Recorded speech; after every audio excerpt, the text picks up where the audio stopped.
2012년 12월 24일 크리스마스 이브였지만 50대 남성 송모 씨는 집에서 혼자서 술을 마시고 있었습니다. 소주 한 병을 금세 다 비운 송 씨. 취기가 오르면서 이내 잠이 드는데요. 그 모습을 본 딸은 아빠가 술 먹고 자고 있으니까 집에 들어오지 말라고 어머니에게 연락을 합니다. 한참 고민하던 어머니는 어딘가로 전화를 걸었습니다. 오늘 사건 연구소는 화장실에 숨은 그 남자를 들여다봅니다. 자, 아버지는 집안에서 술을 마시고 취해서 잠이 들고 딸이 엄마에게 엄마 들어오지 마, 집에 오지 마 연락을 한 상황입니다. 집안 분위기가 얼추 짐작이 되는데 2012년 크리스마스 이브 날로 돌아가 볼까요? 네, 이날 크리스마스 이브였는데요. 오후부터 이 50대 송모 씨는 집에서 술을 마시기 시작을 했습니다. 혼자서 소주 한 병을 다 비웠습니다. 그리고 나서 집 안방에서 잠이 들었는데 당시에 송 씨 딸은 그 어머니가 밖에 있었는데요. 어머니한테 아빠 지금 술 먹고 자고 있다. 집에 들어오지 말라 연락을 했습니다. 어머니는 고민을 하다가 어딘가로 연락을 했는데 그게 바로 병원이었습니다. 남편을 아무래도 입원시켜야 할 것 같다는 내용이었고요. 강제 입원이다 보니까 그 남편을 이송할 사설 구급차도 집으로 오기로 그렇게 얘기를 했습니다. 강제 입원이라면 정신병원일까요? 네, 이 송 씨 알코올 중독자였습니다. 그리고 술에 취하면 가족들에게도 폭력을 행사했다고 합니다. 특히 아내를 때리곤 했고요. 또 흉기로 협박한 적도 있었습니다. 그렇기 때문에 수차례 병원 치료를 받았는데 2011년 9월부터 이 사건이 벌어진 2012년 12월 사이에 세 차례 정신병원에 입원을 했고요. 마지막 퇴원한 게 불과 2일이 있기 한 달 전인 11월 24일이었습니다. 자, 일단 구급차가 왔습니까? 네, 구급차 왔습니다. 구급차가 오후 한 9시 20분쯤 왔는데 그때 이 송 씨는 이미 술에 취해서 안방에 잠이 들어 있었던 상태였습니다. 사설 구급차 직원 두 사람이 같이 와서 안방에 잠들고 있는 이 송 씨를 깨웠는데 예. 뭐 그렇게 깨웠는데도 별로 당황하지도 않았다라는 거예요. 그냥 알았다. 나 잠깐 화장실 좀 다녀오겠다. 소변 봐야 되니까. 그리고 화장실에 갔는데 아무리 해도 기다려도 나오질 않아서 이제 그 직원 중에 한 명인 33살 당시 정모 씨가 문을 두드리기 시작했습니다.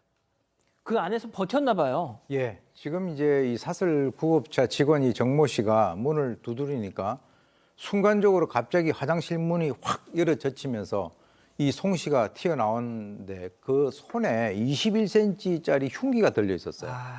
그런데 사실 이제 뭐 전혀 그런 것을 예상하지 못한 이 정 씨 같은 경우는 뭐 이 사람을 잡으려고 하는데 바로 그 정 씨의 명시 부위를 그 흉기로 힘껏 찔렀고 그야말로 순식간에 아수라장이 되고 말았습니다. 그리고 이제 이 정 씨 같은 경우는 바로 병원으로 옮겨졌지만 이송 중에 안타깝게 출혈성 쇼크로 사망을 했는데요. 사실 이 33살 된 정 씨 같은 경우는 사설 이 구급업체에서 5년이 딱 된, 그러니까 그야말로 아주 그냥 한참 때인 그 남성이 어처구니 없는 사고로 목숨을 갖다가 잃은 사건이 됐습니다. 야, 정말 그야말로 기습, 이거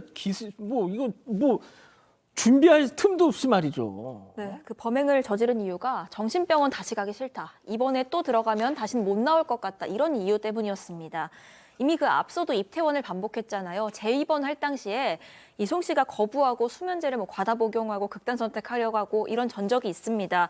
그만큼 어떤 수용되는 것에 대한 거부감이 굉장히 심했던 상황이고 가족이 자신을 병원에 넣으려고 하는 것 그리고 자신을 이송하려는 구급차 직원들 여기에 대해서도 상당한 반감을 보였던 상황입니다. 그래서 직원들이 자신을 깨우니까요. 아, 나 또 병원에 넣으려고 가족들이 신고했구나 직감을 하고 화장실 가겠다고 하면서 그 몰래 흉기 하나를 챙겨서 들어갔던 겁니다. 아니 이게 본인은 그렇다 치고 33살의 비명에 간 이 사설 구급대 직원은 뭐냐고요, 교수님. 그러니까 이제 재판에서 뭐라고 얘기했냐면 자기는 살해할 의도가 전혀 없었다. 그냥 위협만 하려고 했는데 얼떨결에 실수로 찌른 거다. 이런 그 어처구니 없는 주장을 했습니다.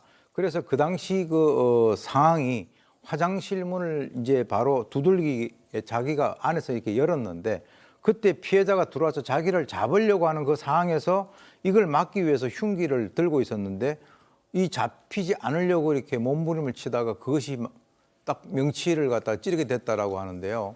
뭐 이제 돌아가신 분은 뭐 말이 없고 또 그 상황에 대해서 아는 사람 본인밖에 없는데 아무래도 본인을 최대한 그 방어를 하기 위한 어떤 그 발언이 아니겠는가 하는 생각이 듭니다. 우연히 명치부에 닿아서 이렇게 된 거다. 이런 얘기를 재판부가 듣고 아 그랬구나 하지는 않았겠죠? 그럴 리가 없지요. 게다가 이제 술을 마시긴 했지만 술 마시고 잠든 지 한 4-5시간 정도 지나서 사건이 벌어졌기 때문에 뭐 심신미약 주장 이런 것도 안 받아들여졌고요. 아까 얘기를 했지만 술 마시면 원래 폭력성이 있다라고 얘기도 나왔었고 또 병원을 극도로 가기 싫어했다. 게다가 흉기를 준비하고 있었지 않습니까? 더 결정적인 건요. 아무리 흉기를 준비하고 있다고 할지라도 단 한 번의 공격으로 사람이 목숨을 잃었어요. 맞아요. 게다가 저 때가 한겨울이었습니다. 그래서 이 그 사설 구급업체 직원도 두꺼운 겨울 패딩을 입고 있습니다. 그렇겠네요. 그런데도 불구하고 단 한 번에 사람이 목숨을 잃을 정도면 얼마나 강한 힘이 작용을 했다라는 거예요. 심지어는 나가서 자기가 무슨 일을 하고 있을 때는 뻔히 알았던 게 다른 직원의 이제 현장에서 제압을 당했거든요. 그때도 뭐라고 했냐면 난 뭐 몇 년 갔다 오면 돼. 이런 식의 얘기를 했어요. 그래서 징역 10년 받았군요. 징역 10년. 예? 양 변호사님. 네, 그렇습니다. 예. 야, 잠깐만. 이게 2012년 사건이면 징역 10년 벌써 나왔네요, 교수님? 그렇습니다. 이제 이미 아니 잠깐만. 뭐 아니 이게 지금 숨진 사람이 33살이고 평균 뭐 80살까지 산다 치면은 50세 이 짓을 하고 벌써 나왔어요? 예, 지금 나왔습니다. 나왔는데 지금 이제 이 사람이 원래 가장 문제가 된 것이 이 술이었어요. 이 알코올 중독이라고 하는 그 측면인데 뭐 10년 동안 뭐 교도소 안에서는 술을 갖다가 먹지는 않았겠죠.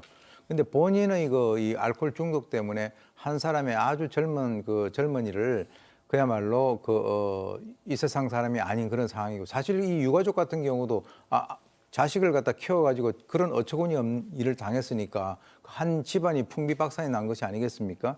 지금 이제 이 사람 제가 이제 계산을 해보니까 한 60대 중반 정도 된 것 같은데 본인의 죄에 대해서 반성을 하면서 제발 이 술하고는 좀 담을 쌓고 나머지 인생에 대해서 좀 반성을 하면서 여생을 갖다 보내야 되지 않는가 하는 생각이 듭니다.